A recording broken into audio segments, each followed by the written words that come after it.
I'm getting quite used to losing votes today, but then as a supporter of Newcastle United, that never discourages me when we lose. Right at the end of the last debate, my noble friend Lord Cormac refused to take an intervention from me. He's explained that he has to leave his place now. But I was merely going to ask him, as an acknowledged constitutional expert, if he did not think that the ramming of a bill through the House in one day would do more damage to the reputation of this House than these procedural debates that we're having, which is what he was saying would damage the reputation of the House. My Lords, my amendment says that instead of trying to rush this constitutional enormity through in one go, in one day, as the noble Baroness Lady Hayter would like to do, by the way, I don't think a cogent answer has been given to the question of why that should be necessary. And to do so based on a flimsy one-vote majority, 313 to 312, which is, by the way, 50.08% in the House of Commons. That instead of that, my amendment says we should take 2 stages today, 2 stages on another day, and the final 2 stages on a third day. And that seems to me a reasonable way for this House to go about discussing important matters. I'll give way to the noble. I wonder if the noble lord has thought about what kind of image he's projecting as the 5th Viscount, a hereditary peer, trying to subvert the elected chamber of this Parliament. I was actually coming to that because, if I recall right, at an earlier stage today, the noble Lord Cormac referred to me from a sedentary position as a constitutional monstrosity. Well, I'm here because my great-great-grandfather was put here by Queen Victoria on the advice of Lord Salisbury. He's here because Queen Elizabeth II put him here on the advice of Tony Blair. There's not all that much difference, my lords. Anyway, my lords, as I said, I believe it's vital that we debate this hugely important measure as freely as possible, with as many attempts to get it right as we need. And I express my astonishment, my lords, that so many members opposite, who normally take the view that the purpose of this House is to scrutinise legislation properly, now suddenly want to abandon their principles and shove through a measure that creates dangerous precedents for the future. This is precisely the sort of case where we need to tread with care. My lords, we've taken 3 years to try to reach agreement on how to leave the European Union. Again and again, we've been told, in this House and in other places, that we must get this right. And yet now we're being asked to take a whole bill through in a few hours. A bill to defy everything that the people asked us to do. Because, yes, as my noble friend Lord Forsyth said earlier today, this could lead to a slippery slope to tyranny. If ever there was a time, my lords, they laugh. But that is exactly the point my noble friend made, that bit by bit we are disentangling a very delicate constitution.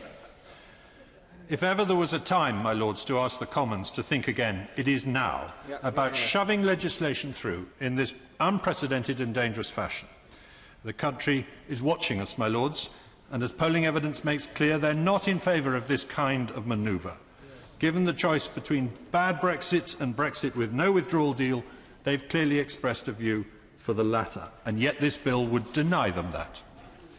Moreover, my lords, I'm astonished that so many members opposite, who normally do all they can to prolong and encourage debate, to revise and amend bills, have suddenly seemed to discover a love of closure motions, of shutting down debate before it's hardly even started.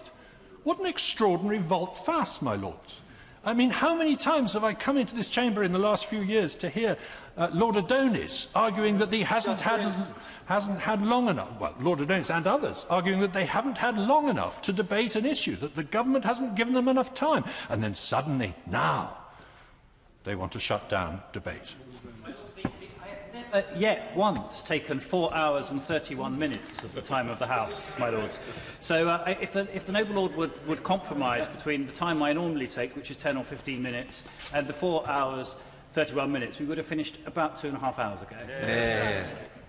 take 5 minutes. I don't quite understand his point, but there we are. My Lords, I'm always very conscious that the House of Lords should not exceed its powers because it is not an elected House. It does not have the democratic legitimacy of the Commons, and that applies to life peers as well as hereditaries. Our job is not to force through legislation, but it is to tidy up, to revise, to gently question, and sometimes to ask the Commons to think again. My Lords, this is a case where we surely should be doing that, to ask the Commons to think again about shoving legislation through in this unprecedented fashion. Because I'm equally clear that if there is ever a time when the House of Lords suddenly does need to discover its constitutional teeth, it is when the Commons is doing something unconstitutional, egregious, hurried and potentially worrying. So, my Lords, this is not an argument about Brexit. It is about doing things properly. If there ever was a justification for the constitutional monstrosities of hereditary peers being still here, it is that we can occasionally cry foul when a despotic majority tries to ride roughshod over the carefully balanced but fragile device that is the British Constitution.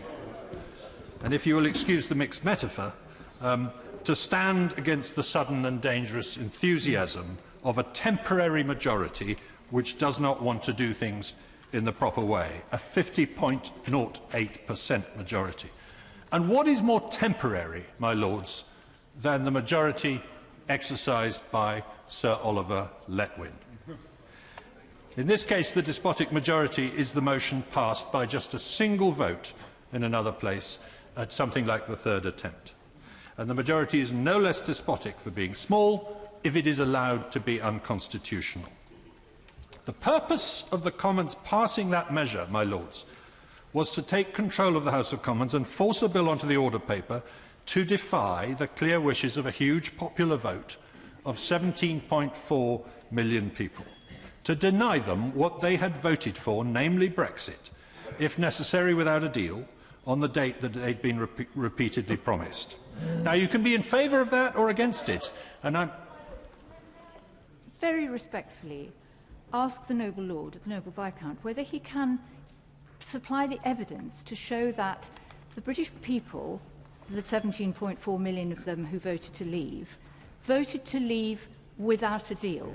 They were given many, many options, and many promises were made to the effect that that would not be what happened.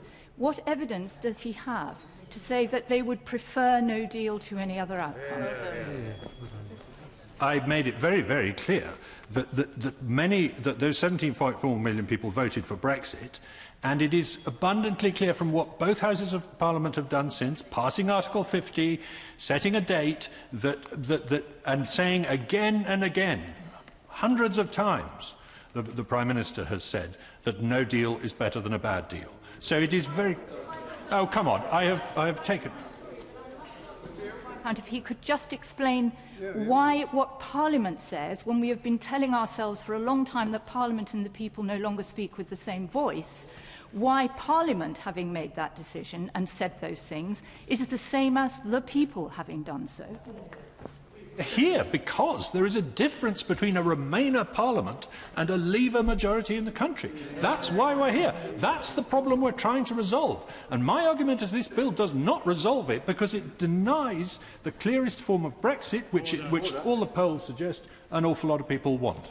I give way to my noble friend. Would my noble friend agree with me that a very large number of people, including myself, but a great number of people who voted Remain in the referendum, have frequently said that they accept the result of the referendum and have supported the Prime Minister's deal and have sought to facilitate our departure. The reason why the Prime Minister's deal has failed is because it is his friends, the extreme Brexiteers, who have put a block on the Labour Party. I don't agree at all with that because... because what has been happening is that we were presented with a deal last summer that the British public didn't like, that much of the House of Commons didn't like, and that even many Remainers didn't like. So it's been very clear that there's been a huge amount of opposition to that deal all along, and it should have been abundantly clear to the government that deal would not fly. Now, I had said that I wanted to talk about the issue of... In a minute, I haven't even finished a sentence at this point. I haven't finished a sentence. In a minute. Order. I said that I wanted to talk about the procedural points, and I have been, but I've been diverted by these interventions onto Brexit. I was quite happy to save these points for the second reading of the bill later today, if people would prefer. I give way to the honourable lady. It is not the interventions which are distracting the House. It is the fact that the noble Lord himself introduced the Brexit argument. My question to him is, he's made yet another unsubstantiated assertion, this time that the British public have rejected Mrs May's deal. Where does he get that information from? Bravo. Opinion polls, my lords. Well, that's the best evidence we've got. That's best. No, I want to make a little bit of progress. Now, as I said, you could be in favour or against the proposition that we should leave the European Union, or should we leave it with or without a deal. And I am acutely aware, as we've seen in the last 5 minutes, that most in this echo chamber of Remain are wholly against it and absolutely out of touch with people all over the country. But you cannot deny that it is a matter of solemn importance, and that if it goes through in the fashion that is being proposed today, without proper debate and scrutiny, a lot of people out there may be very angry. And they won't be angry with us because we spend a lot of time talking about procedure. They'll be angry because we rammed through something without proper scrutiny and debate. It's therefore, I say again, that the integrity of the Constitution, which is the key point.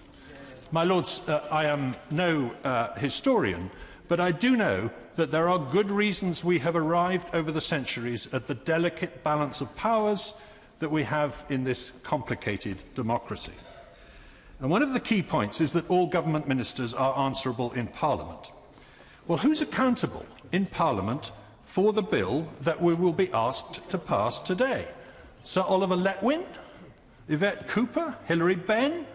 Mr Bercow himself? They cannot be dragged to the dispatch box in the same way that a minister can be, and they're not represented in this House by a junior minister. Unless the Baroness Hayter is now Sir Oliver Letwin's junior minister. I'm sure she'd be very good at it. It certainly sounds from the way that Sir Oliver was talking last night, as my noble friend Lord Forsyth said, in the Commons, in what I think was a shockingly disrespectful way towards this House, that this is the way he sees it. I'll remind you that he said, "My honourable friend may also wish to know that although I fear that it will be of no comfort to him, there is overwhelming support in the House of Lords for this measure." How dare he say this in advance of us even seeing the bill? And he went on, "and we therefore anticipate that will in all probability pass the House of Lords very rapidly." As I say, he took you all for granted, my Lords, and I hope that irritates you as much as it irritates me. He went on, "To that end, the House of Lords has in fact already passed a motion that provides for the expeditious consideration of exactly this form of bill." You see, my Lords, how precedent works? Suddenly something we did in January comes back to haunt us. And he went on, "My Lords, for what it is worth, my sense for what it is worth, is that although the House of Lords procedures are arcane, and it is impossible to determine from the outside the time that will be taken, there is very substantial support for the bill there. Thus we are dismissed with a wave of President Letwin's hand." My Lords, my time is nearly up, and let me end by saying that I find it peculiar that so many in this House urgently wish to rule out leaving the European Union without a withdrawal agreement, but show none of the same urgency and determination to ruling out not leaving the European Union at all.